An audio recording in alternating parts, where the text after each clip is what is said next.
Hello students, welcome to SVS English classes.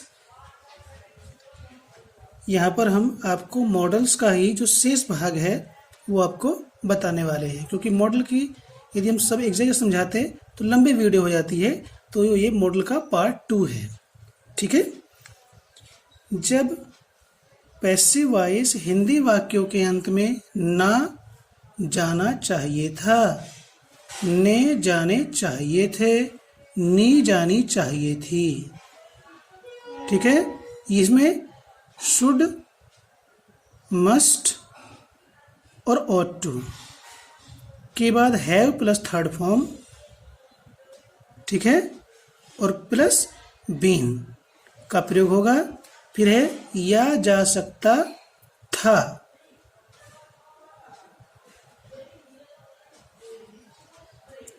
ई जा सकती थी, ये जा सकते थे, इसमें कुड का प्रयोग होगा। ऐसे सेंटेंस जिनमें ये पहचान आती है, ये मॉडल में पास्ट टेंस को शो करते हैं। पास्ट परफेक्ट टेंस, मॉडल में पास्ट परफेक्ट टेंस पास्ट में पूर्ण हो चुके कार्य को शो करते हैं। जैसे शब्द आते हैं तो अनुवाद करने के लिए क्या करेंगे, सब्जेक्ट प्लस मॉडल, मॉडल के बाद हैव, उसके बाद फिर बीन प्लस वर्ब की third form plus by doer plus other का प्रयोग करते हैं, किया जाता है। एग्जाम्पल देखेंगे। हमें उस मेहमान का सम्मान करना चाहिए था। ये बीत चुका है, मॉडल है, लेकिन पास्ट में, पास्ट परफेक्ट है, भूतकाल में पूर्ण हो चुका है। ठीक है। ना चाहिए था क्या है, परफेक्ट में है और पास्ट में है। तो अगर हम इसको ट्रांसलेट करते हैं तो यहाँ पर शुड हैव के बाद थर्ड फॉर्म आएगी, और परफेक्ट टेंस की जब पैसिव वॉइस बनती है तो फिर जो हैव आता है उसके बाद में बीन प्लस थर्ड फॉर्म होता है। Should have been, would have been, must have been, could have been plus third form, ऐसे प्रयोग किया जाता है।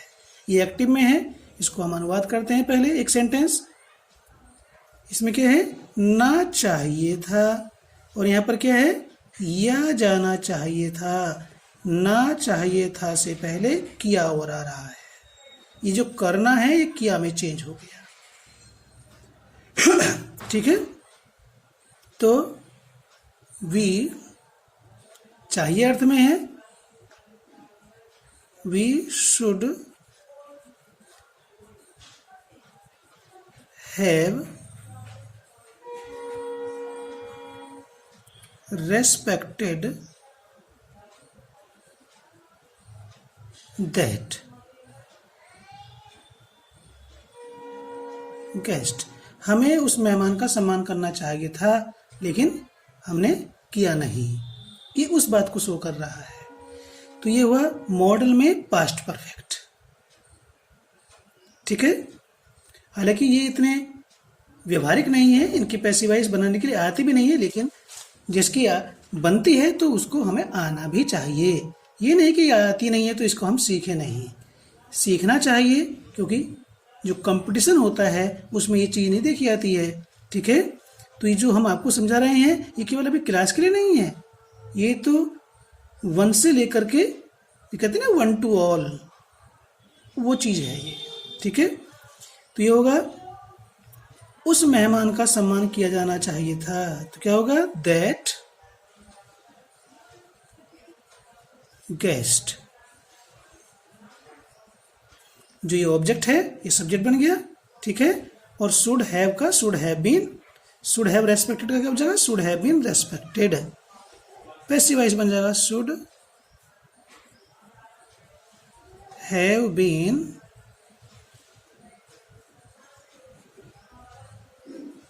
respected by us। देखिए, एक नियम दूसरी जगह अप्लाई होता है। यदि हम एक जगह एक चीज को लर्न कर लेते हैं तो फिर वो दूसरी जगह अप्लाई करने में हमें आसानी होती है। ठीक है। एक एग्जांपल देता हूं मैं। किसी भी खेत को पहली बार जोतने में सबसे ज्यादा परिश्रम लगता है और उसमें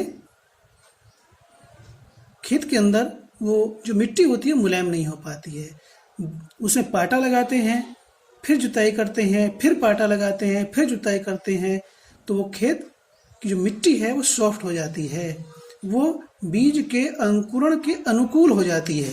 ठीक है, तो उसी प्रकार से एक बार दो बार जो स्टडी है वो कभी भी हमारे काम को आसान नहीं करती है।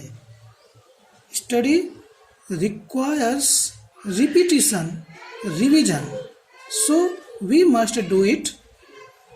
ओके, इन कपड़ों को अच्छे से धोया जा सकता था लेकिन धोया नहीं गया, डूअर है नहीं इसमें, सकता था कुड हैव बीन आएगा। These clothes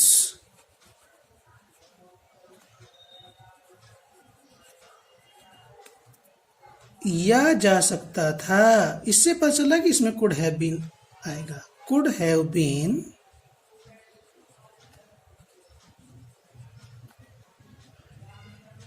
washed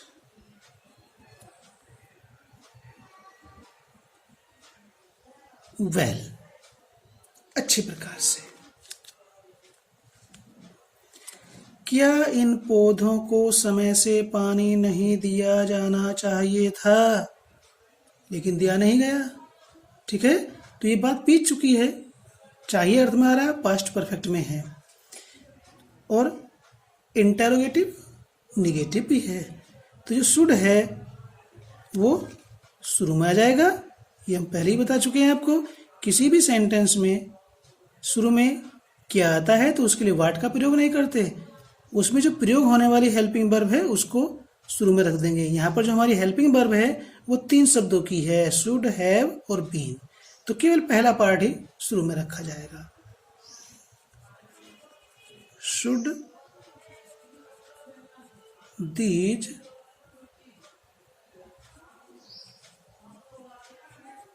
plants not have been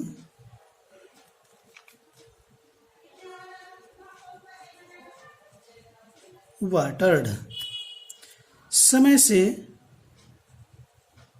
in time,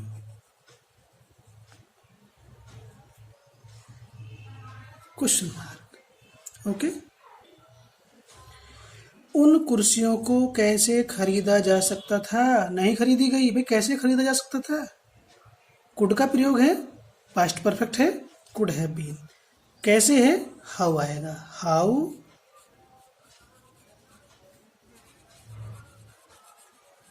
could those chairs have been bought, किसके द्वारा, दे नहीं रखा है तो लिखने की आवश्यकता भी नहीं है। हमारी उत्तर पुस्तिकाओं को अवश्य ही ठीक प्रकार क्यों नहीं जांचा जाना चाहिए था, अवश्य ही मस्ट का प्रयोग होगा, इंटरोगेटिव निगेटिव है सेकंड टाइप, शुरू में वाई आएगा, why must our answer books not have been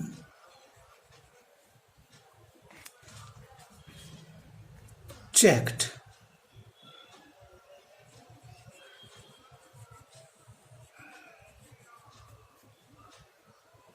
ठीक प्रकार से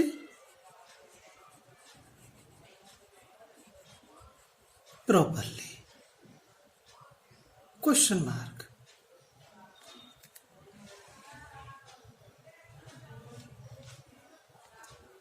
उन गरीबों की आपके द्वारा सहायता की जानी चाहिए थी, नहीं की, पास्ट टेंस में है और परफेक्ट भी है।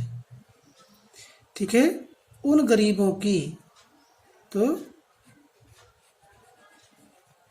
दोज पुअर, ठीक है।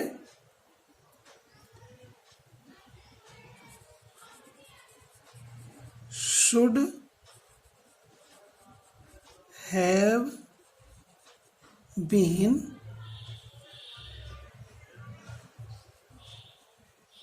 Helped by you. नेक्स्ट है, इस अशुद्धि को शुद्ध किया जा सकता था, नहीं कि could have been plus third form प्रयोग होगा, या जा सकता था। पहचान देखेंगे तो दिस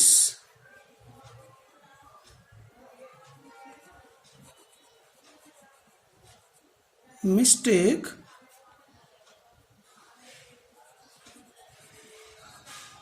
could have been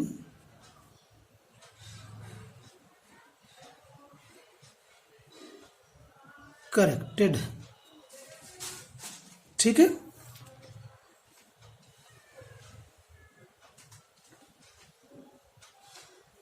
देखिए नेक्स्ट, जब किसी व्यक्ति को इच्छा के विरुद्ध कार्य करना पड़ता है, कार्य करने के लिए विवश होना पड़ता है, विवश होता है कोई व्यक्ति, तो ऐसे एक्टिव वॉइस वाक्य के अंत में ना है या ना पड़ता है, ठीक है। या तो ना है होगा या ना पड़ता है, नी है या नी पड़ती है, ने है या ने पढ़ते हैं, ना था या ना पढ़ा, ने थे या ने पढ़े, नी थी या नी पढ़ी, ना होगा या ना पढ़ेगा, ठीक है। ने होंगे या ने पढ़ेंगे, नी होगी या नी पढ़ेगी, जैसे आदि शब्द आते हैं। तो ये जो पहचान है, ये सब्जेक्ट की, डूअर की मजबूरी को प्रकट कर रहे हैं। इच्छा नहीं है फिर भी उस काम को करना पड़ता है, ठीक है। ये एक्टिव की पहचान है। ऐसे वाक्यों का अनुवाद करने के लिए subject plus has have present में, हैड पास्ट में, will have shall have will have future में, और उसके बाद हमारा इन्फिनिटिव आता है, टू प्लस फर्स्ट फॉर्म। ये इन्फिनिटिव है, एक्टिव इन्फिनिटिव आता है, two plus first form active infinitive होता है। और फिर इस इन्फिनिटिव का ऑब्जेक्ट, फिर अदर का प्रयोग करते हैं। ये तो हमने एक्टिव की पहचान आपको बताई। एक्टिव में कैसा होता है, फिर पैसिव में कैसा होता है, हम आपको पैसिव की बताते हैं।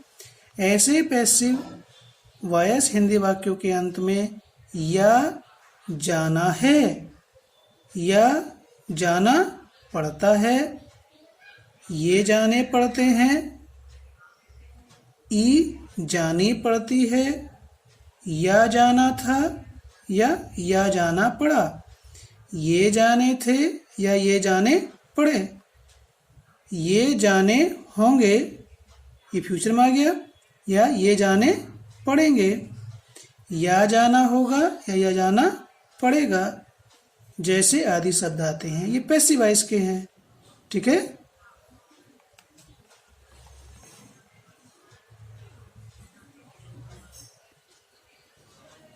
नेक्स्ट पॉइंट, अनुवाद करने के लिए subject plus has have had, has have present में, हैड पास्ट में, will have shall have future में।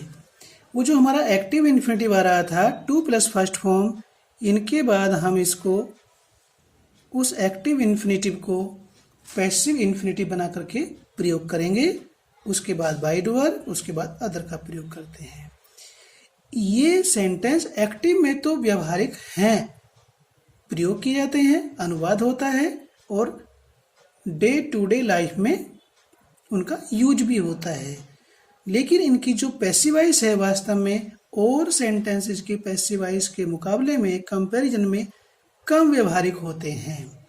लेकिन फिर भी पैसिव वॉइस में अनुवाद चल रहा है तो मैंने ये आपको एक्सप्लेन करना उचित समझा। तो इन सेंटेंसेस को देखेंगे आप, मैं आपको एक्सप्लेन कर रहा हूँ, थोड़ा सा अजीब सा इनका लग रहा है, उसको समझने का आप प्रयास करेंगे। पहला एक्टिव में है, मीरा को आंगन की सफाई करनी पड़ती है, मजबूरी है, उसका मन नहीं है। व्यवस्था है, काम करना पड़ता है इच्छा के विरुद्ध। तो पहले हम इसको एक्टिव में बना लेते हैं। लिखा हुआ है AV, AV means active voice, short में हम इसको बोलते हैं AV active voice, PV passive voice. तो मीरा को है सफाई करनी पड़ती आंगन की। मीरा हैज, पड़ती के लिए कोई अन्य शब्द नहीं आएगा, केवल मजबूरी को शो कर रहा है। ये हैज टू में ही शामिल है। टू सफाई करना, टू क्लीन। दी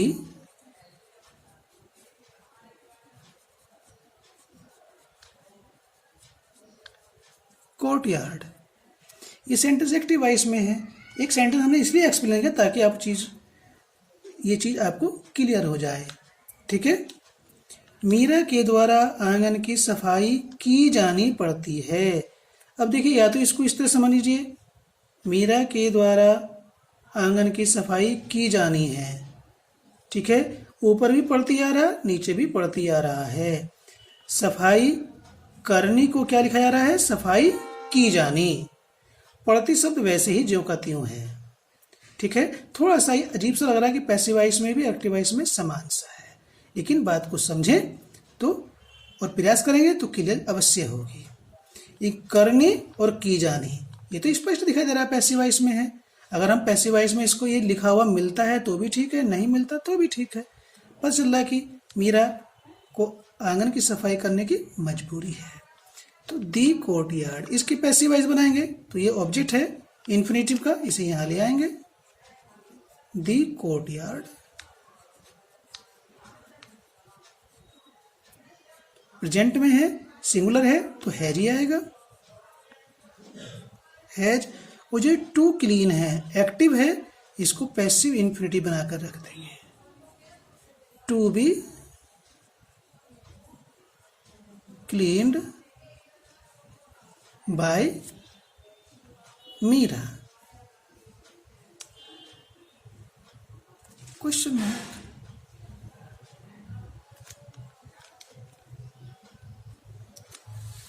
नेक्स्ट है, सोहन के द्वारा उन गंदे कपड़ों को धोया जाना पड़ता था या पड़ा। पास्ट टेंस में है, मजबूरी है। ठीक है, क्या होगा, Sohan had, sorry,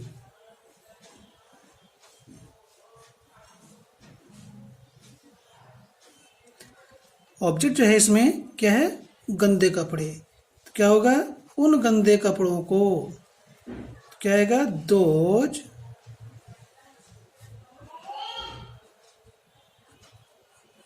dirty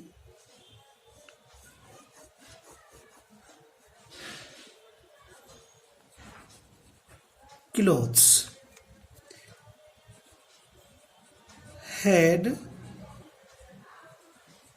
to be washed by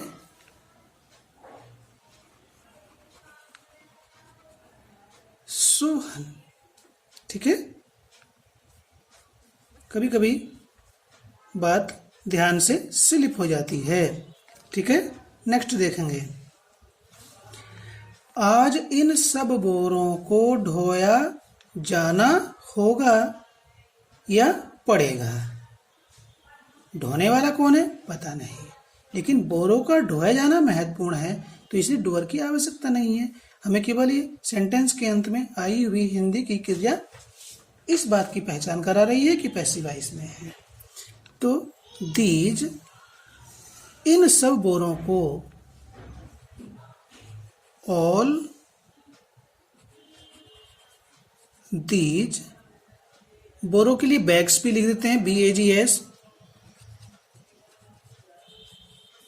ठीक है।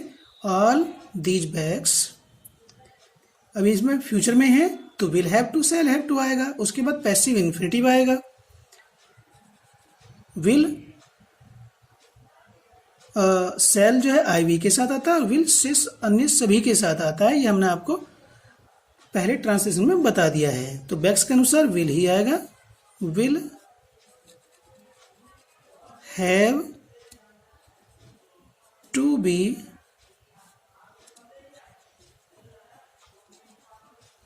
carried today.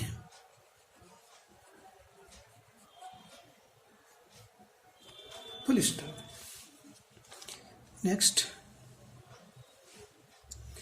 हमारे द्वारा रोज जरूरतमंदों की सहायता की जानी पड़ती है या की जाती है, सॉरी की जानी है, तो क्या होगा, जरूरतमंद, अफर्मेटिव सेंटेंस है, जरूरतमंद के लिए आता है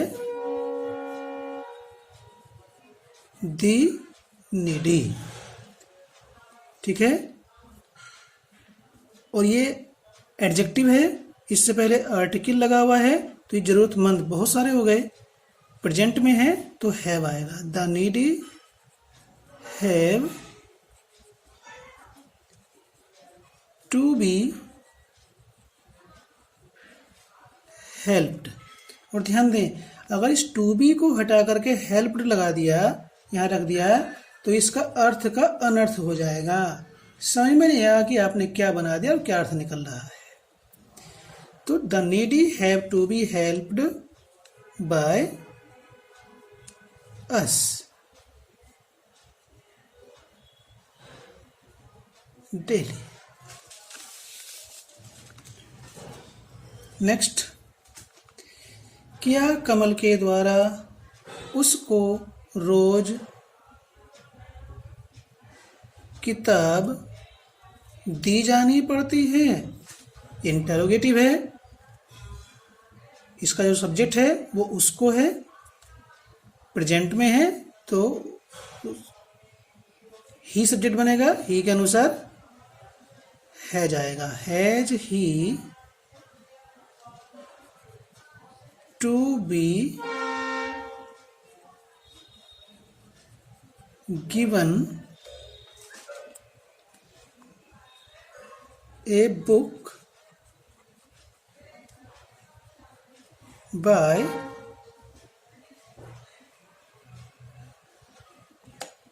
Kamal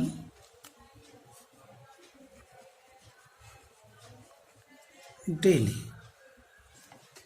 ओके, देखिए जब कोई पूछता है तो फिर ये नहीं वो सोचता है कि इसे क्या समझाया गया है और क्या नहीं समझाया गया, उसे पूछने से क्वेश्चन पूछने का मतलब होता है, ठीक है।